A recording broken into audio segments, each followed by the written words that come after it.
sa akin? Hinihintay niyo ba ako magalit, ha? Mars. Nay. Kalma lang ho. Sasabihin naman talaga namin eh, pero...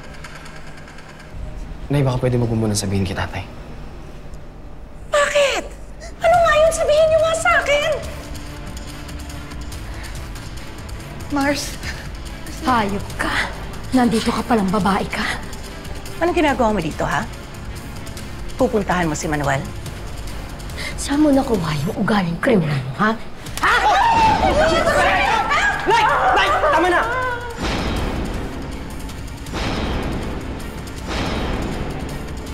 Nagtatanggol mo pa yung anak mo? Pagkatapos ng ginawa niya sa anak ko? Anong ginawa? Ha? Di mo alam? Sinikreto ng mga hayop na to sa'yo? Ha? Nag-aagaw buhay ngayon. Anak ko sa ICU. Nag-aagaw buhay si Jessica sa ICU. Dahil sa kulit na yan. Ano? Dahil sa kulit na yan. Kulin, aminin mo. Aminin mo na. Aminin mo na. Tinulak mo si Jessica. Kaya nabangga siya ng kotse.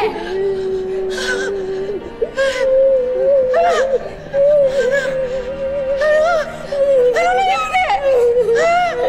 Ano nangyari? Sabihin mo sa amin! Ano nangyari?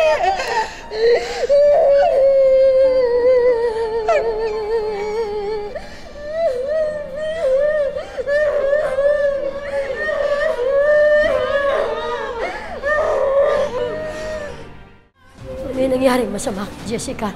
Mananagot ka! Tama na po! Subukan mo sa akin ang anak ko, ha? Subukan mo! Pinakampihan mo pa talaga yung kriminal na yan? Nandun ako! Hoy, Hazel! Tumigil ka sa kasinungalingan mo, ha?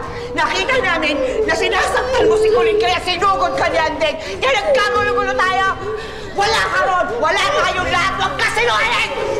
Alam mo sa anak ko, tanga! Para magpakasagasa!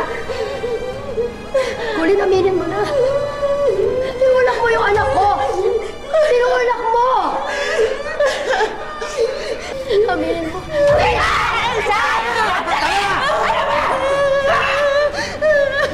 Nagkakaroon na ng ganito! Na-aksidente na si Jessica! Ni wala man lang nagsabi sa inyo! Ano, bakit? Bakit? We're sorry! Sorry! Ano? Bakit hindi alam? Ha? Si Manuel, wala rin siyang alam sa anak namin? Hayop talaga kayo! Hayop! Manuel! Ate!